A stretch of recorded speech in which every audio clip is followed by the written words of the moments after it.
Welcome to another session of this My Funny podcast. I'm still looking for the name. I try to call it My Story, but you're welcome. Today, I'll be discussing with someone that you want to listen to. She found herself in one very special case, and that is kidney. And luckily for her, she had a kidney transplant. Now, in case if you wanted to hear about the story of kidney transplant, the challenges of going through kidney failure, and the rest, you want to listen to her. She's a very fine lady, very active and passionate about kidney health. Ladies and gentlemen, help me welcome on stage Osuolale Dami. How are you doing? I'm fine, thank you. And thank you for having this session with me. I know I want to make this apology. You sent me a mail some time ago and I missed it. My boss Severally is several. How many times? with different Go on. mails, email address, but thankfully we are Wow, here today. wow. But I Apologies. understand I'm that you are sorry. busy, so it's fine. Yeah, you're And also welcome. thank you Now, for, you know, doing this with me. I really appreciate it. Thank you so much. it's an honor having you here. Now, I want you to tell me, help us for those who are not aware of who Dami Lola is. Could you tell us about yourself and your life generally, what you do? Okay. My name is Oshalale Damilola, and I'm a Christian.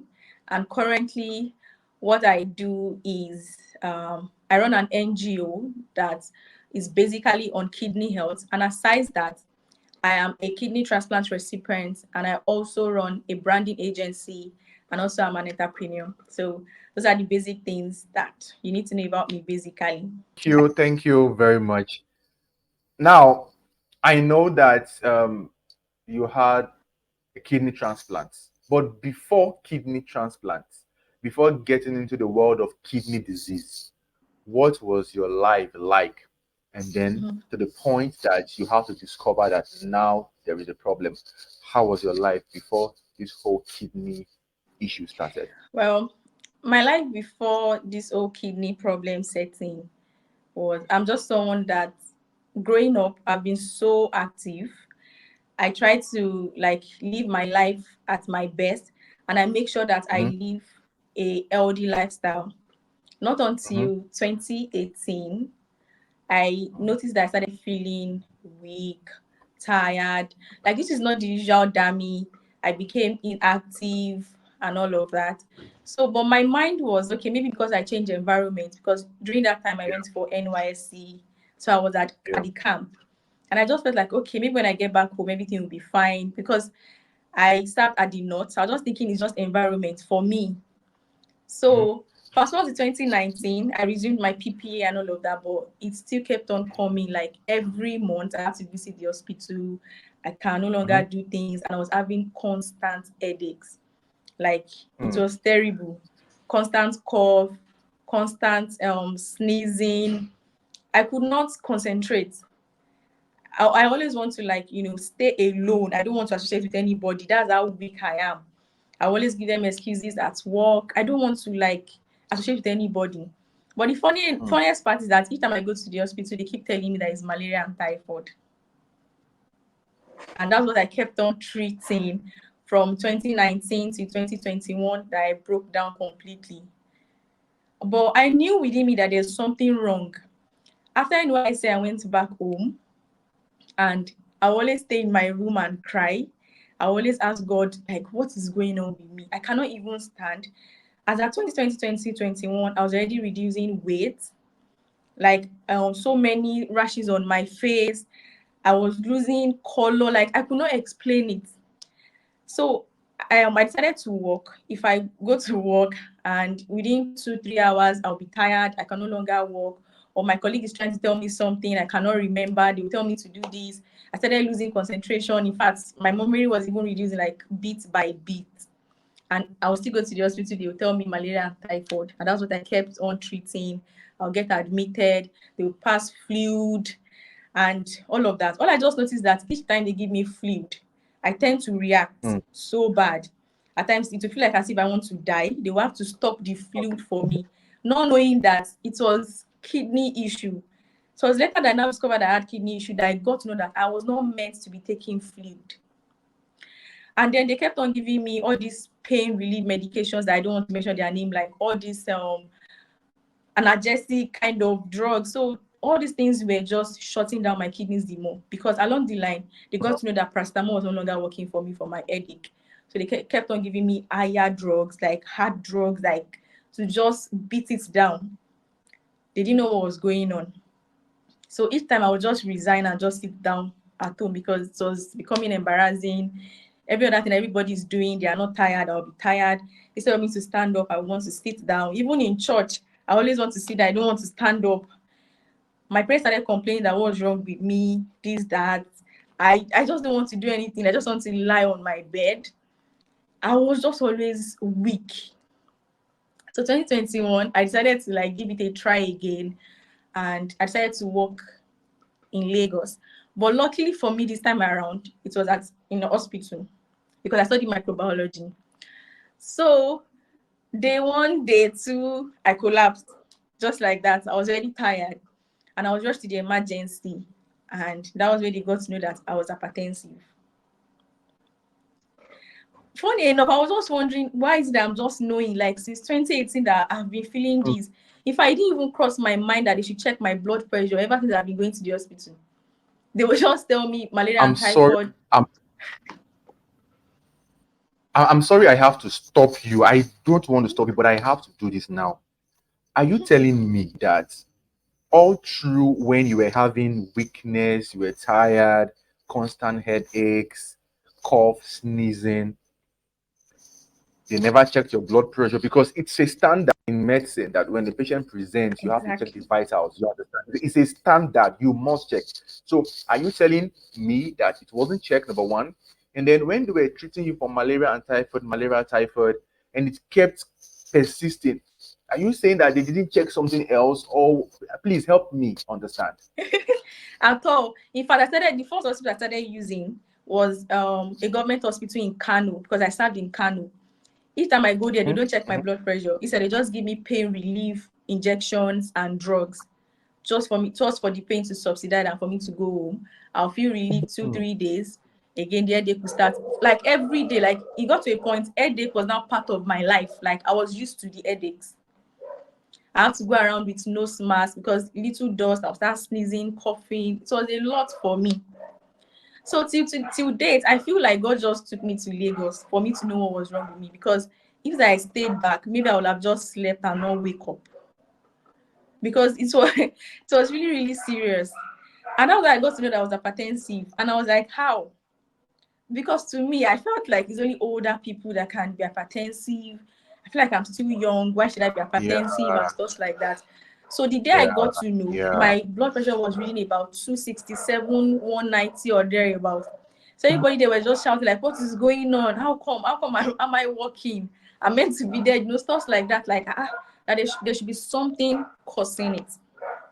Yeah. So they gave me medications, BP medications immediately, and told me to take some days off.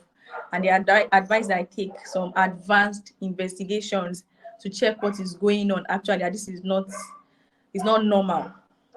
Mm. Along the line, we did the investigations and all of that. And that was how I went to the clinic one night. And the doctor told me that, Dami, I'm sorry, but your test result is showing that you have chronic kidney disease at stage 4. And Just I'm like that. like, just like that.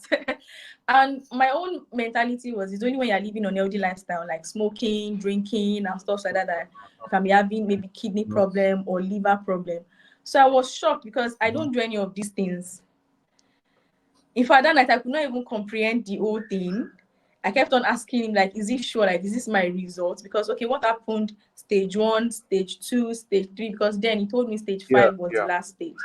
So how yeah. come I'm on stage 4? I did not know.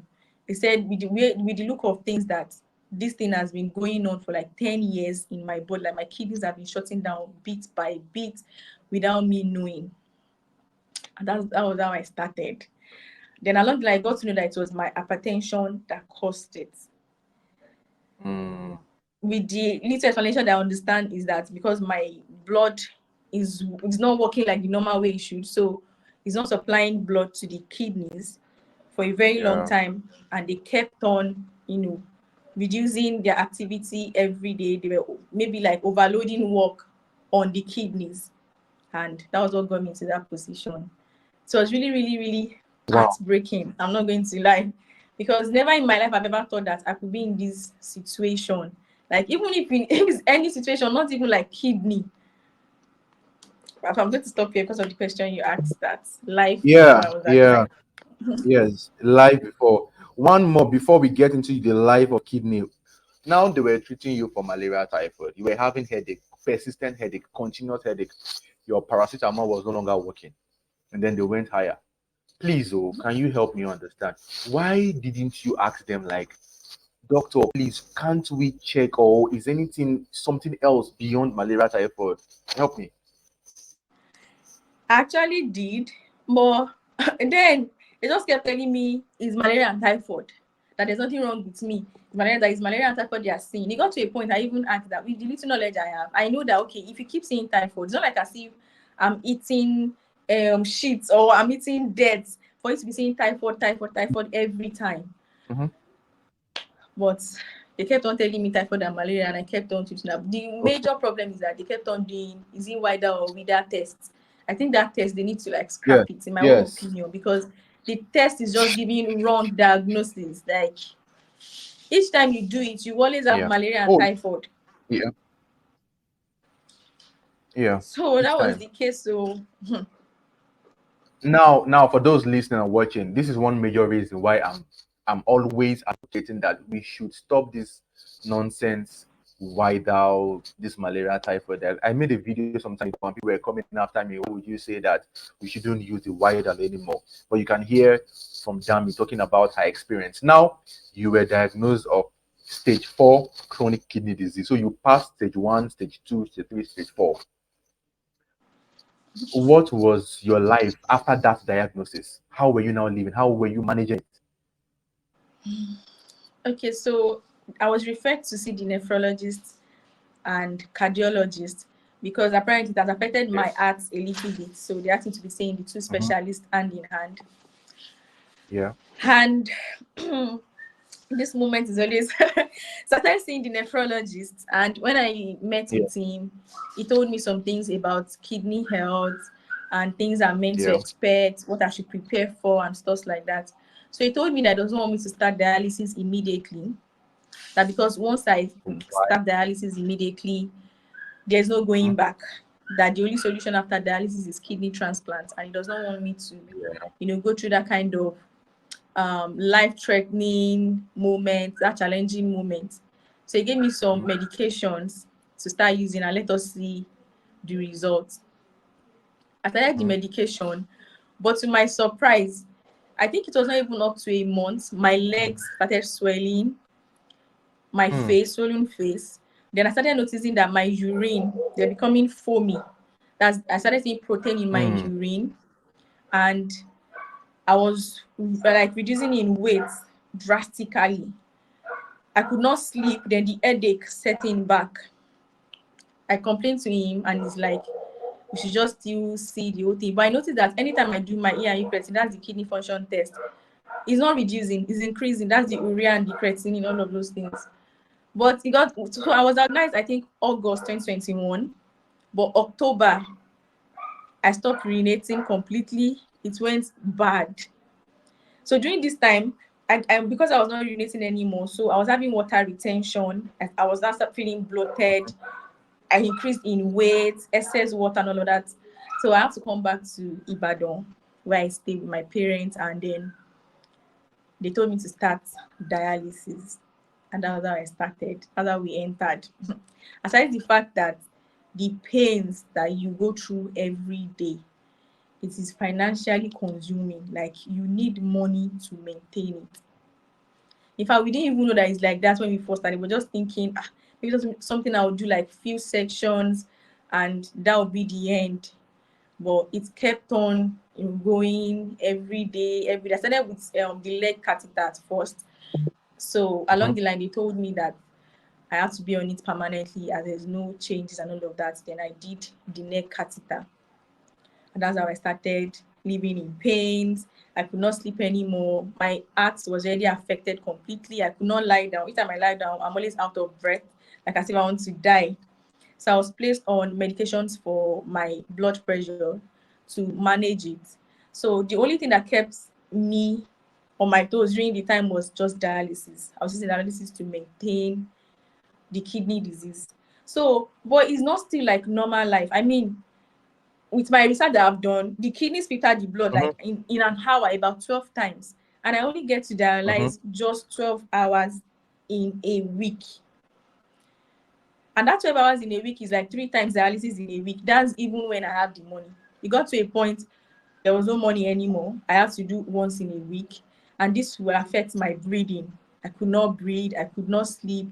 My legs are always swollen. And it was really, really bad. It got to a point that each of my leg, they were weighing the same kg with a bag of cement, that I could not walk. I was always wheeled, and about 6 people would have to carry me from the wheelchair to my dialysis bed because the legs were extremely swollen. So it was really, really painful, and I don't think anybody should, go through this. And when most people are getting it wrong is the fact that they just feel like, I'm not smoking, I'm not drinking, I don't think I can have kidney problem. That's the major reason why I just want make people to know that, okay, this is not the only thing that can cause it. Wait, for somebody listening to us, the person will be like, what is dialysis? Why dialysis? Dialysis is actually functioning like your kidney. Your kidney is supposed to remove waste products from your body and also helps you regulate your fluid. So when there is kidney failure, the kidney can no longer function properly. You now need an artificial kidney to help you do that. That is the dialysis machine. And from what Dami said, you have to do that 3 times in a week to the point you could no longer afford 3 times, but once in a week. Okay, I know this could be emotional for you. Describe for us what it's like going for dialysis, what it's like being on the machine. I have seen it. For those listening who have never experienced it before, it looks like you are telling a story. Oh, they're just reading something. Could you describe for us what it's like in a session going for dialysis? Um, During my dialysis section, right, I'm Mm-hmm. always praying that that should be my last dialysis each time I go for dialysis, because it's not Mm-hmm. easy when your blood is being brought out and being returned back, just like he said, that is artificial kidneys. So your blood is Mm-hmm. literally they'll have to bring out your blood. It will pass through the Mm-hmm. machine and then come back to your own body. Most of the time while I'm on the machine, I tend to vomit. I react to it. And most of the time I tend to have palpitations, so many muscle cramps, a lot of pains that will happen from that your Mm-hmm. catheter, a lot of pains that are always going on. And you at times, God forgive me, you always wish that instead of you going through this pain, why not just end the whole life? You should just go and rest. Because after the dialysis, because you are there for good 4 hours, plugged to a machine, you cannot move, Mm-hmm. you cannot do this, and your life depends on that machine. Without dialysis, it's just Mm-hmm. like you are good as dead. Because if you're not dialyzing properly or frequently, the Mm-hmm. next thing is death. So, Mm-hmm. every day waking up to the fact that, oh, without this machine, I cannot live, is one trauma on its own. Mm-hmm. And during this moment, my life was at a stop. Like I could not do anything. That feeling that you feel like you are alive, but you are not alive. You are just there. Like if like I would say like a mannequin, you are just there for just being there. You cannot do anything. During that time, I don't know if I mentioned it earlier, I was not urinating. And I was not even seeing my period. Like I've never thought in my life that it's possible not to urinate. And during this time, you are placed on a limited amount of water. During my time, we have to take like a bottle or just one bottle water every day. How is that possible? All of those things are so hard to stay on. You have diet restrictions, and even with all these things you are doing, you're not still getting better. It got to a point that dialysis was no longer working for me, to the extent that if I'm going for dialysis, I'll be scared, knowing that, oh, I'm going there again, you plug me into the machine and I'll go through pains for that 4 hours. vomiting, like serious vomiting. Then I'll start reacting. All of a sudden, my face will just become bigger, my lips will just expand, my head will expand while on the dialysis machine. So it was really, it was a lot for me. It was a lot, honestly. Dialysis is not good. It's painful. It's a whole lot. Now I know even after transplant, the life is not still the life, like the normal life every other person Yeah. lives. But I'm still really grateful that I'm no longer on dialysis, because aside the fact that it is painful, it's not easy, like spending over 300,000 naira weekly just to stay alive. A family that is not that buoyant during That that was time. that was I before that was before now. That was before 2024. Yes, while I was on dialysis, the amount I spend weekly. Hmm. And during that time too, Hmm. one challenging moment for me is that the fact that I have to put myself online and seeking for funds. I can remember the first day, because I was still managing it Hmm. myself before I told my friends about it. I was thinking it's something that we couldn't do in the house. So I had to like speak out. And my friends were like, there's nothing they can do. We have to put it outside. They cannot do it alone, stuff like that. I was just like, how is it possible? Going online saying you need money for your health, all those things. I was just crying because I didn't see myself living that kind of life. But life happens and we just have to, go on. And when I put it outside, I was seeking for funds. I think the total money I got then was like Hmm. 4.75 million. And I spent everything on dialysis, like till zero. That I have to go back to nothing. My dad had to like Hmm. put in some of his property, and everything is just going to dialysis. At times I'll have crises in the midnight. They would have to admit me, so many things, and anything that has to do with kidney patients is always expensive, because they will tell you, because they are renal disease patient, we cannot use this for you, we have to use this. So many drama. It's just from hospital to house every time. Aside the fact that it's stressing for me, it's actually even affected my family. Hmm. Like, everybody cannot go to their place of work properly. They have to be there for me every time, Hmm. following me to dialysis, going to the hospital. It's a lot. So it's just like, it's not only affecting you, it's even affecting your family, your loved ones around you, because it's just putting everybody's life at a stop. Hmm. At a stop. So see, that's how I just, I was just there till I got funds for my transplant. But how I got funds for my transplant till today is just like a miracle. So Yes. I think Yes. We're going to discuss that now. We're going to discuss that now. So, if you're watching and you're gaining value, please help me like, subscribe, share, so that more people can watch this video and hear from Dami. Now, Dami, I want to ask you something.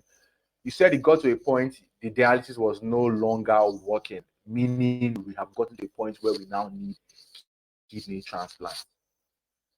Some people, or most people in this part of the world, in Africa, can't really afford kidney transplants. We know that the cure or the solution would be kidney transplant, but most people can't afford it. So everybody want to hear, please, oh, can you help us break it down? How did you achieve this whole um, kidney transplant? How did you get the kidney? Who was your donor? What was the funding like for you? Did you travel abroad or you were still in Nigeria for the whole treatment? okay. So after I got the funds for my transplant, I went to the hospital. I did my transplant in Nigeria, first thing, and I did it in Okay, Advocacy. I don't know if you know Abuad. That's where I did my transplant. okay, And okay, okay. when we went to see the nephrologist, that's the doctor in charge of the transplant and anything kidney. So Yes, he yes. told us that the best donor you can have is your family, your loved ones. That is the best donor you can have. Mm, And if, for example, there are some family members that they are always scared of donating, because most people are not really, will I say, enlightened about donating, donors. They feel like once they remove one of their kidney, they are going to die, stuff like that. So if your family members mhm, cannot donate, anyone you are trying to reach out to donate for you, according to the doctors, paying the person is illegal. There should not be any form of mm, transaction to get a donor. If the person is not giving you, the person is not giving you. But Nigeria, they cannot do mm, something for free.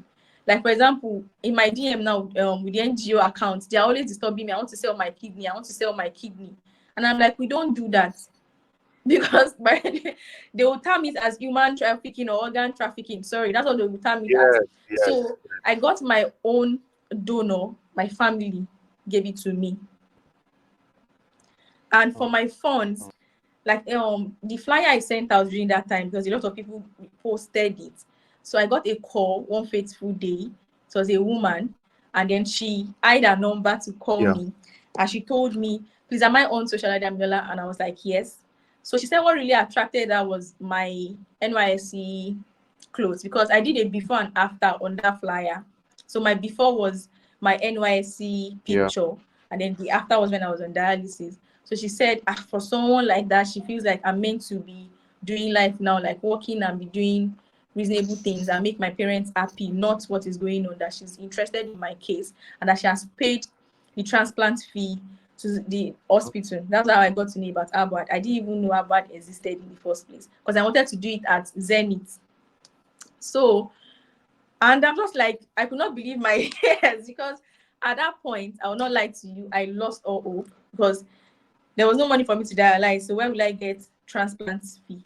My friends that they were helping me then, and I cannot blame them. It's not easy that they reposted, people were not donating. You know, they got tired. But I'm not blaming them because they really, really tried for me. I was not getting anybody to even ask me, how are you feeling? Have you gone for dialysis? Because when you ask money today, ask money tomorrow. And it's not small money. They cannot keep up, which I don't blame them. It's not easy, honestly. And that was how I went to the hospital and I started my transplant workup. Just like that. And then to An know if angel this called you. person to know if this person will match, there are so many things that needs to be done. It's not like if you have your money today, you do transplant tomorrow. No. I went to the hospital August. I did my transplant October. So it's a lot of time in between. So the test, they have to do some matching tests, exactly, to know if the donor is matching, if it's okay. They have to send some abroad. Then you wait, they come, then you fix a surgery date. Then you pray to God for the surgery to be successful. But so far, so good. We're here today. So that's how I did my transplant. Now I believe that angels walk on earth. Exactly, because Interesting. to me, it's just God sent, honestly. Even when the time I went to the hospital, because we have to stay there, we have to like move there totally for like 3 months. Along the line, I was asked to do plasmapheresis, and it was not part of the transplant package. So we're still complaining because I was asked to do about 3 sections, and that cost 2.1 million naira. As at then, I think it has increased now, 2.1 million naira. So it was a lot. I think maybe because according to my doctor then, because they changed my doctor now, I think he knows and all of that. So she even had to like even pay for the plasmapheresis again. We don't know if she's getting the information and all of that, but that was how I did it. But for people that don't have The that same same person that chance, paid for the transplant paid again for you. my plasmapheresis, plus you have to do plasmapheresis. You even know that already. Plasmapheresis before the transplant, that's the last. That is more like dialysis too, because I was still plugged to the machine while I was doing it. So, and that's how I did my transplant too, and I'm here today. But for people that they cannot get that kind of opportunity, or so what I've been doing, like what I've been helping people that reach out to me, I just give them the same strategies on how to like get money by creating groups, sending to their friends, just to get traffic.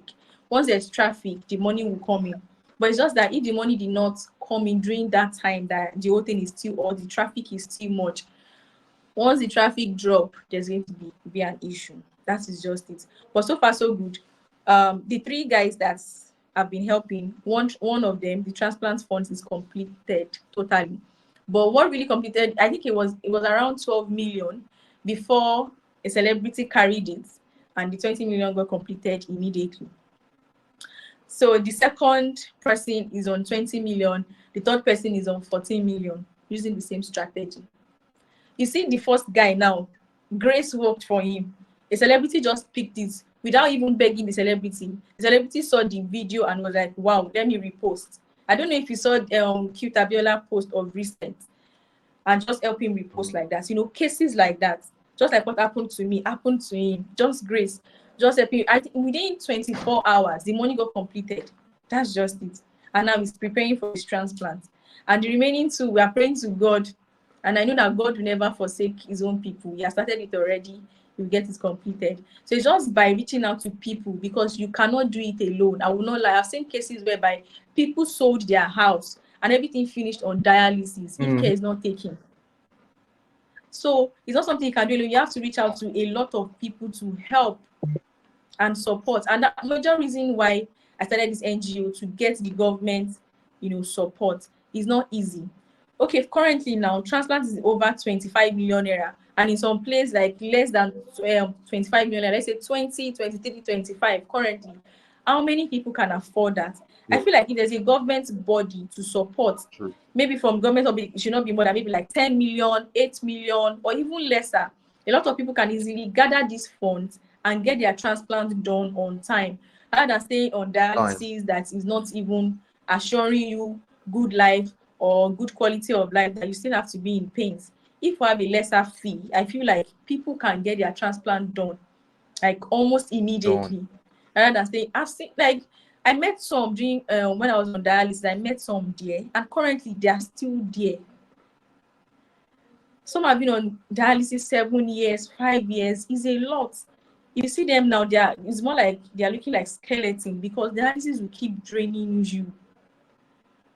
So governments really need to interfere in this situation, because it's a lot. And people that I've seen that are suffering from this disease are people that cannot even afford, that don't have money. It's not even happening to the rich. I'm not saying it should happen to the rich, but these people, let me just put like middle class and low class. Those are the people. Even if you are middle class, like maybe you feel like at first you can undo it, along the line you'll not be able to undo it again, because you spend all your savings, everything you have, you spend it on it, and you have to go back to low class and start struggling to live a healthy life again. Okay, thank you, Dami. I want to ask you, now we're talking about kidney transplants, the most important thing. We need to get kidney transplant. You've had kidney transplant. What is the life after kidney transplant? Are you back to your normal life? Can you live the same way you've been living before? Or there are certain things you need to avoid, certain medications you need to be on? What is life living with another kidney right now? Well, life after transplant for me, I would say, is not like the normal life I was living in my first life, because I used to call this life my second life. It's not like the normal life I was living in my first life, because there's nothing like what you came with that God gave you. This one is human work. They've scattered, they've checked everything, and are just trying to, try their own possible best. The first thing is, after transplant, I started using immunosuppressants. After transplant, you have to be on drugs for the rest of your life. At first, it was really, really hard for me to accept that, because I'm someone that I don't like drugs. But ever since I've been battling with kidney health challenges, drug is now my best friend. And I don't have a choice right now. I see my drugs as my meal. And with the instructions we were being given, like we're giving, is that you cannot miss any dose. Constant, missing of your dose can cause rejection. You can lose that new kidney again and all of that. And there are so many restrictions. Diet, lifestyle, there are so many things you cannot do like every other person. It's just like your life is in a box. You have to take anything you want to do, you have to like carry your doctors along. Okay, can I do this? Is this something I can do? You cannot eat out, no more sugary drinks, all those things, so many things, no more salt, Maggi, so many things that you cannot eat, so many things you are not meant to do. It's a lot, and we're really, really prone to infection. I can remember, I think 6 months after my transplant, I got infected, and it was terrible. In fact, I'm not even praying that I should ever fall sick again. That was the first time ever since I did my transplant. My transplant is going to 2 years now. Just that once that I felt sick and I got admitted, it feels like hell. So I really don't pray for falling sick. So I try to like do everything possible to follow instructions. There are many restrictions, like I said, and you have to be on drugs. And being on drugs too is financially consuming. because these drugs are expensive and you cannot get them anywhere. It's not something I can just say I want to walk into the pharmacy and say I want to buy tacrolimus, I want to buy. Exactly. You can't get it anywhere. It's either from your hospital or they're sending it to you from abroad. And that's how I'm living my life. But I just Now, thank God what it that simply I means, don't live okay, painful life anymore, that I have to cry every day. And then after congratulations. transplant, yes, I try to maintain a healthy weight. Since then, I've been trying to go to the Okay. gym, and that's been helping me so far, because some of the drugs are the side effects. You have to add weight, because I've been adding weight after transplant, but we just have to manage it so that it will not lead to some other things that what we don't want to start talking about. Thank you, Dami. I know you have a foundation or an NGO, but before you talk about your NGO and what you've been doing, can you give a piece of advice to anyone listening to you right now? The first one is the question is, what would be your advice for those who don't have any form of kidney disease, who look healthy first? And then what Okay, would you advise those who also now have kidney disease? okay. First thing, to people that are not affected by kidney disease, I would say it is advisable for me that you should start, going for frequent checkups, maybe like once in 3 months, because early detection is really, really better. Aside kidney health, in general, anything that wants to happen, you can know on time, and then you can manage it. So to limit the progression in the body is Yeah. more better than you already know when it has gotten out of hand, just like during my own time. So early detection is really, really important. Please, let's try our possible best. I know it's not easy. If it's because of money, you can get all this health insurance. NHIS is really, really affordable. And this would, allow you check the necessary things you are meant to check to keep your body in check. And also, aside the fact that you have to be going for medical checkup, maintain a healthy lifestyle. It is really, really important. And also, I would like to add this. There are three major causes of kidney disease that we really do not talk about: hypertension, diabetes. If there's an history of kidney disease in your family, there are so many others, but these three things are really, really important. So if you feel like, okay, maybe you have someone that is hypertensive in your family or an history of diabetes, please, you are likely prone to. So you always want to, like, check yourself time to time, and also make sure that you live a healthy lifestyle. And to those that are already experiencing this challenge, I understand how it is, and I'm going to say, well done. For you to still be alive to this moment, you are a warrior, and please do not give up. If I can do it, you can also do it as well. And there's always a light at the end of every tunnel. During my time, I lost hope too, but as God will have it, it happened even when I was not even expecting. So I'll also say, during this challenging time, that you should get closer to God. I know it's not easy, but there's nothing we want to do without God. This is the time that we need God the most important. And while you are waiting, you always want to keep asking God to keep strengthening you day by day, that you will be the one to conquer kidney disease and not otherwise. And I pray that God give each and everyone a perfect healing in Jesus' name. Let's talk about what you've been doing after kidney transplant with your foundation, your NGO. What Okay. have you been doing? How have you been helping people with this? Tell us. Okay. First thing, while I was sick, I've always said, okay, if I could fight kidney disease, I want to do this. But what was holding me back at first is the fact that I don't have money. Because even me, I need money monthly. I don't know. Okay, the Yes. reason why I did not start at first was because of money. Because I felt like I needed to have a lot of money to support, because I've been there. I know what they need. I know, okay, it's a lot of money. Okay, for example, now transplant is 25 million naira. It's not possible, okay, everybody that is coming to me that should give me a 25 million naira. Same with dialysis. So I just started, okay, let me just start creating awareness first, and then prevention tips and all of that. Then along the line, people started reaching out for help and stuff like that. And so far, so good. I mentioned it earlier. We've been able to help 3 people raise their transplant funds. One is completed totally, and then the second one is completed like about 90% already. Then the third one won 80%. So that's it that we've done. And then last year, I got an award as the best social charity foundation of the year, like for 2023 from Maya Awards. And also we've been doing Instagram live section to make sure that we're creating awareness to reach more people. And I've been doing that with a nephrology nurse and also a transplant patient from UK. She's based in the UK. She's now a nephrology nurse after the whole experience she went through. She's also a transplant patient. So I think because of what she went through, she said she got interested in kidney health and then she became a nephrology nurse.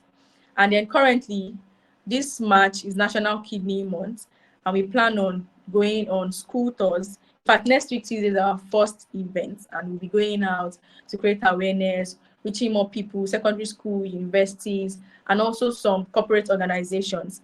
Moving forward, major thing we're really focusing on now is creating more awareness. We don't want more victims because every day it keeps increasing. And of recent, from the news, as at February 20th, former President Olusegun Obasanjo also made mention of that prevention and awareness. That's the first strategy that we really need to start doing in Nigeria, because currently about 15% of adults, that's like 1 or 7 of adults in Nigeria currently have kidney disease. So I feel like when we keep talking more about it, people will be aware of kidney health. Because I've noticed that even if you go to the hospital, we always have these small pamphlets all around and this little poster. They've never thought about kidney health. Why?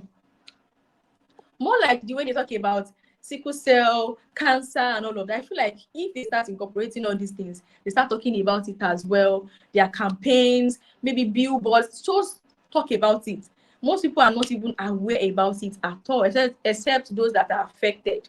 So those are the things I'm planning on doing, like going out, campaigns, events, sections, sharing my story along the line, and also telling them the prevention, the causes, so that they can be aware, and then they also spread the news. So that's what I've been doing so far. What is the name of your foundation? What's my what? The name of your foundation and your social media handle. Okay, Kidney Health Empowerment. Kidney Health Empowerment. Is that the name also Yes. on social media? Yes.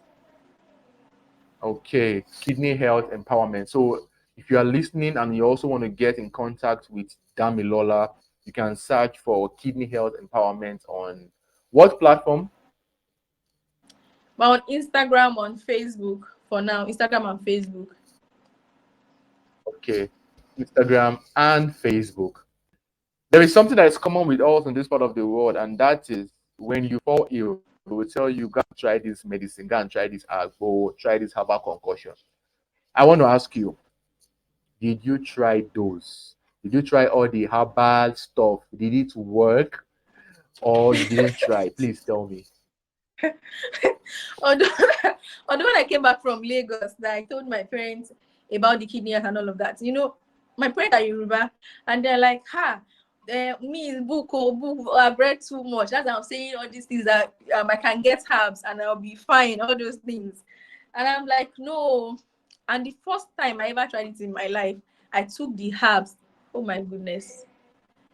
I don't even want to share the experience. Like, I went off. They had to rush me to the hospital. In fact, I think that was what really pushed the dialysis, like immediate dialysis. I just after dialysis the next day. So I don't advise it. And I've also noticed that while growing up, if I could remember very well, I even asked my parents, they were like, that's true that they noticed it. Each time I'm being given herbs, they will tell you, Jedi, that we're taking too much of sugar, we should take herbs, all those things. I react to it. Is it I start vomiting or I start stooling? I've always been reacting to it. It's not something that I even love taking or like trying at all. And I don't advise it. But I don't think people can hear that though. Because I had arguments with a friend of mine at the gym. And this guy was still arguing with me that there's nothing I can tell him. That's what is healing all of them in their house. That I'm not supposed to do transplant. There's nothing like transplant. Herbs can do it. I don't know what to say, honestly. And it's true, herbs are doing some. But the thing is, what about the aftermath, nearest future? even if you are not seeing the repercussion now. So I don't advise it at Yeah. all. In Oh, fact, as a yeah. transplant patient now, I can't even take anything that has to do with herbal medicine. Even if it's supplements that has to do with herbs, I cannot take them any longer. Because the kidney is not mine. I have to be really, really careful. It's borrow post. Yeah. Hey, it's yours now. Come on, it's yours now. Okay. I know that when you were going for the dialysis, you saw different patients. And there are people that will tell you that kidney disease only affects this age group. Oh, you have to be rich to be affected with kidney disease. Can you help us when you went for your dialysis and the people you have seen, who can be affected with kidney disease, kidney failure?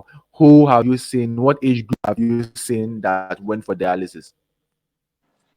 Well, I don't think kidney disease has any age group because I've seen a 6-year-old on dialysis.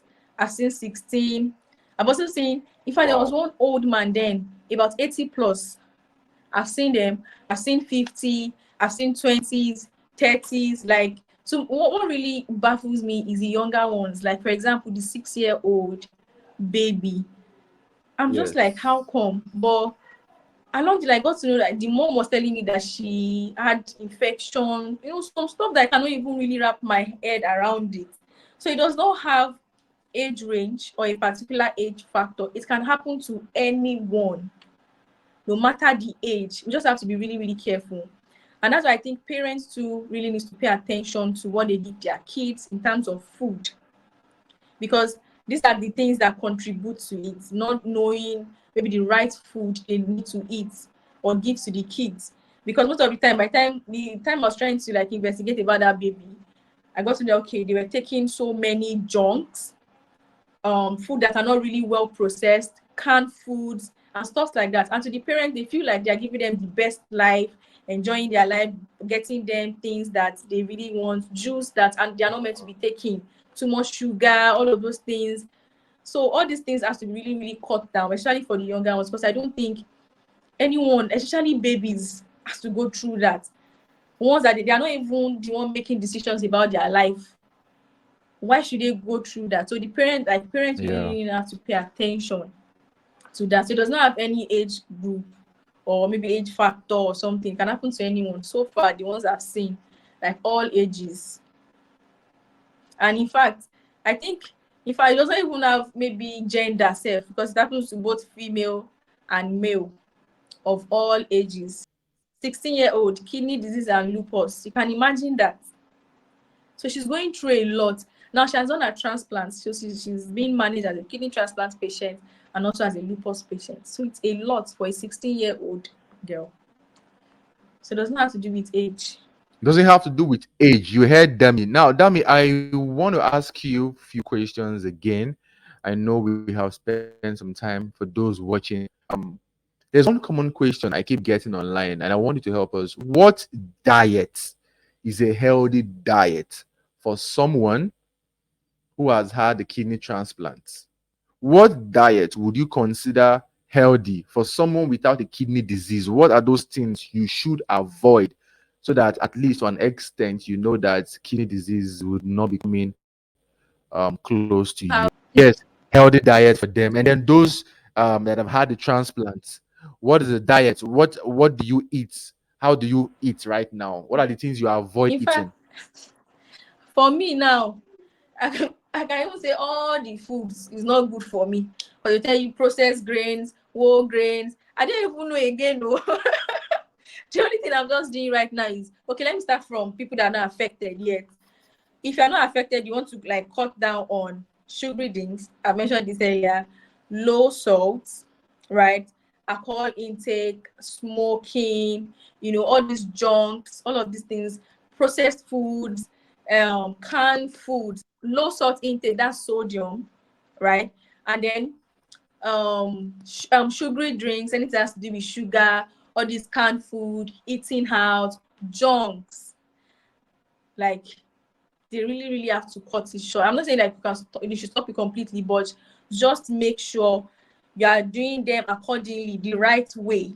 And make sure to incorporate fruits. It is really, really important. Fruits is like, this is my best option for now. If you don't like chewing it, maybe if you get tired of chewing, you can change style, juice it, take it, and also make sure that you drink a lot of water. Water and kidneys, they are friends. Like, so even if you, to me, this is what I think, or like, even if you're taking a lot of maybe sugar, all those things that can, turn to toxins or waste in the body, when you take enough water, at least they can come out as urine, Yes. and all those waste and all of that will go. So you want to make sure you drink enough water. Like, let water be your paddy. Like, anywhere you go, if you can have a bottle beside you, always drink water, please.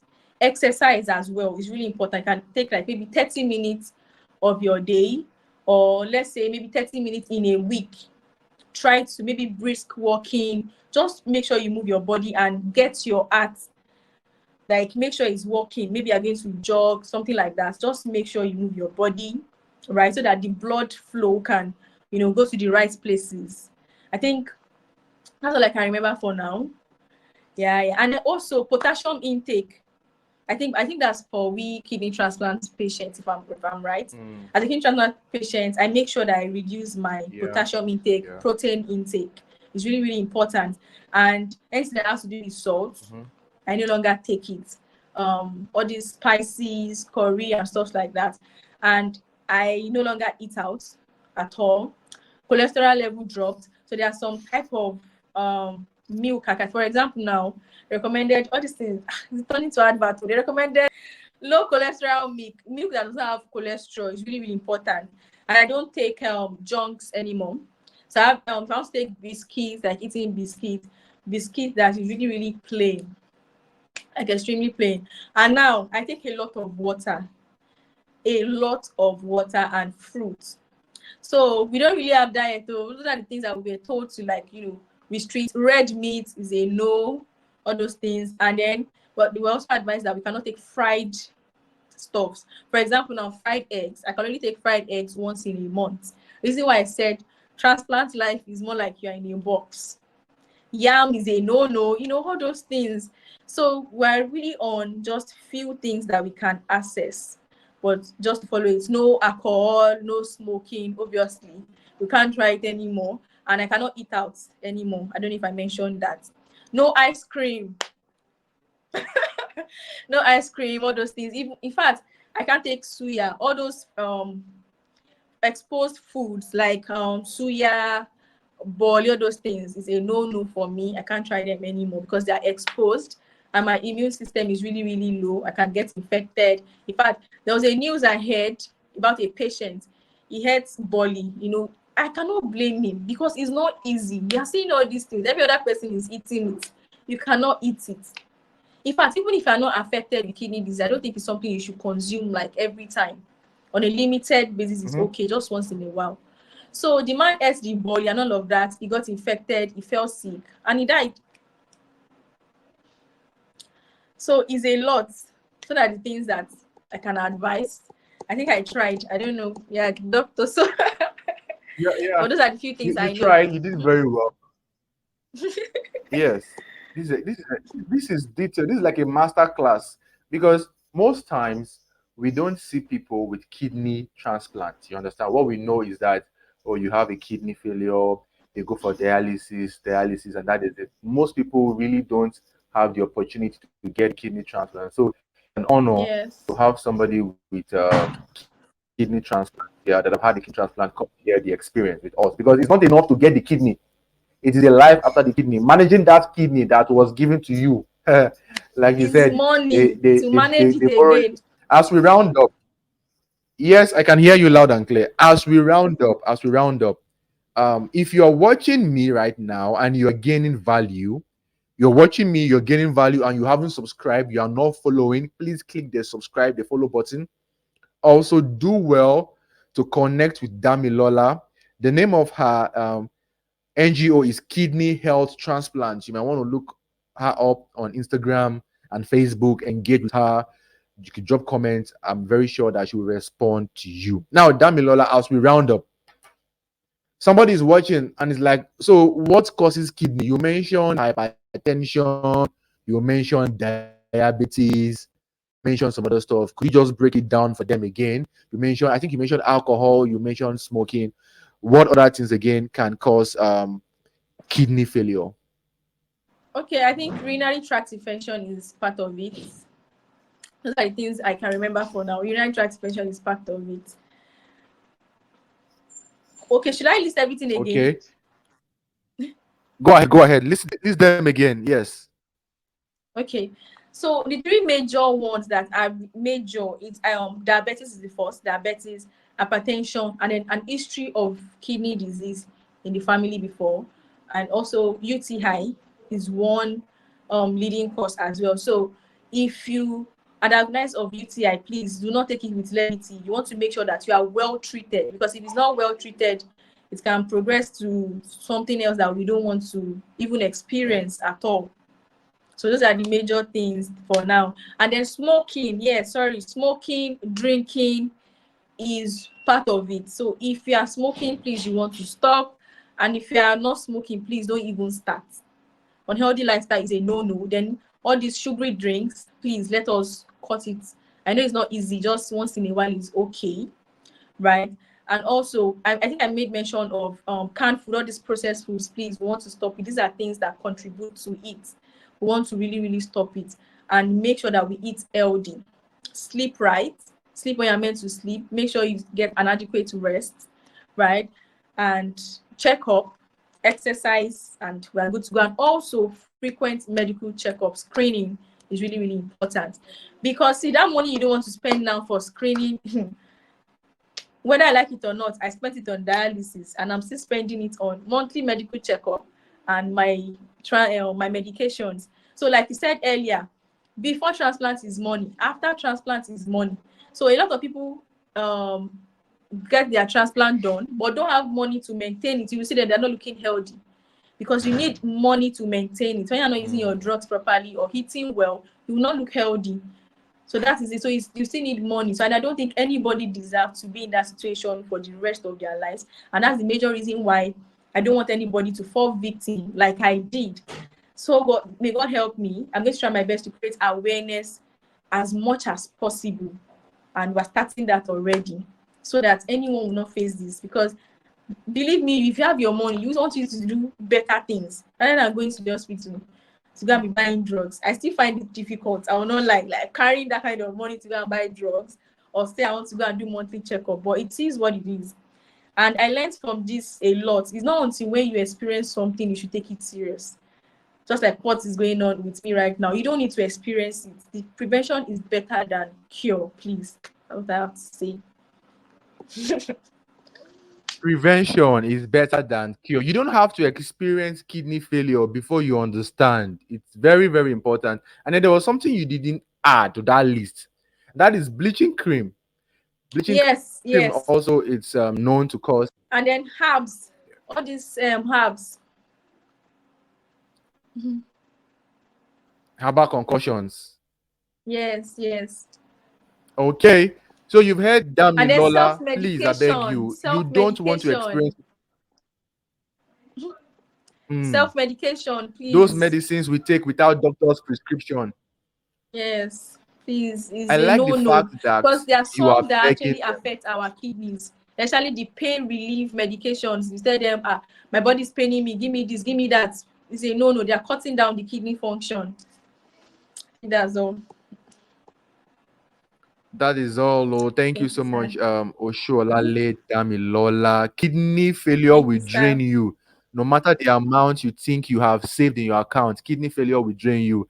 And Damilola here, who has benefited from a kidney transplant from a very generous family member, is out there telling you that please protect your kidney. She doesn't want you to go through what she went through. She has an NGO called the Kidney Health Empowerment, and she's been advocating, begging people to live healthy, and she's also helping those who are kidney failure to get kidney transplant. It's been wonderful speaking with you, Dami. Any final words as we round up today? No, I don't have any other thing to say. She All has the thing I have said, to she has say is said, okay to ev- thank you for doing this with me. Thank you so much for supporting my mission. It really means a lot to me. God bless you, sir. Thank you so much. Thank you very much. I want to say thank you for what you're doing. It's not easy, despite the fact that you still need help. You're also giving yourself out there for people. I want to say thank you. And I pray that what you're doing goes to the next level. Your page on Instagram, your page on Facebook, you get more followers. I will do my best to Amen. post this and tag you online so that people can hear you. And everyone going through kidney failure, you're going through kidney failure, or you have a family member going through kidney failure, our thoughts and prayers are with you. Dami, she had a positive belief that yes, she would get help, and somebody helped her. So please speak out, reach out. You can also reach out to her, and she will tell you the strategies she used to get help. Thank you so much for speaking with me today, Dami. I'm deeply Thank you, grateful. sir. Mm. Thank Take you, care of sir. yourself and have a wonderful Bye. day. Take care.